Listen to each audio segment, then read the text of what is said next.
Masakit marinig to, pero kailangan mong marinig.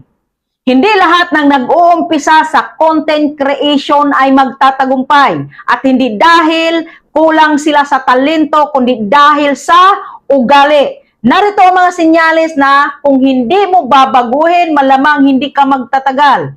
Una, gusto mo agad sumikat ng hindi handang magtiis. Isang buwan pa lang, pagod ka na. 3 video pa lang, feeling mo walang nangyayari. Pero ang growth online ay hindi instant noodles. Hindi ito 2 weeks transformation. Kung wala kang patience, mauubos ka bago ka pa makilala.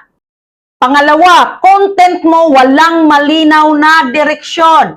Ngayon, motivational speaker ka, bukas prankster ka, sa susunod, lifestyle vlog, walang identity, walang niche. Kapag hindi alam ng tao kung ano ka, hindi ka nila matatandaan. Pangatlo, sensitive ka sa criticism. Isang negative comment lang, gusto mo na burahin ang video. Isang bash lang, gusto mo na mag-quit. Kung manipis ang balat mo, mahihirapan ka dito. Hindi ka pwedeng nasa public space kung takot ka sa public opinion. Pang-apat, mas focus sa validation kaysa value. Ang tanong mo lagi, ilang views kaya? Ilang likes kaya? Imbis na may natutulungan ba ako? May natutunan ba sila? Kapag validation ang hinahabol mo, madaling maubos ang motivation mo. Panglima, hindi ka willing mag-improve. Ayaw mong matuto ng editing, ayaw mong pag-aralan ng algorithm, ayaw mong tumanggap ng feedback. Gusto mo, sisikat ka kaagad, pero ayaw mong mag-level up. Ang industriya na ito, mabilis magbago. Kung hindi ka nag-adjust, maiiwan ka. Pang-anim, inggit ang fuel mo. Lagi mong tinitingnan ang numbers ng iba. Lagi mong kinukumpara ang progress mo. Kapag ang inspirasyon mo ay comparison, hindi ka magkakaroon ng sariling lane.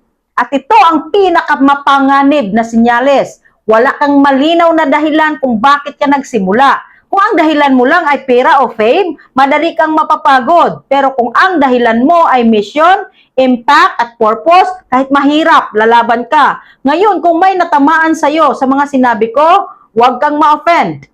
Ma-challenge ka. Ang failure sa content creation hindi nangyayari sa isang araw. Unti-unti itong nabubuo sa mga ugaling ayaw mong baguhin. Pero may good news ako sa'yo. Lahat ng sinyalis na ito, pwedeng i-reverse. Palitan mo ang impatience ng consistency. Palitan mo ang insecurity ng self-development. Palitan mo ang inggit ng focus. At higit sa lahat, linawin mo ang why mo. Dahil sa dulo ng lahat, hindi talent ang magpapatagal sa iyo dito, kundi disiplina, clarity at tibay ng loob. So tanong ko sa iyo ngayon, ikaw ba ay papunta sa failure? O handa kang baguhin ang ugali mo para sa success? Ikaw ang pipili. Ano ang pipiliin mo? Comment mo and like, follow, and share.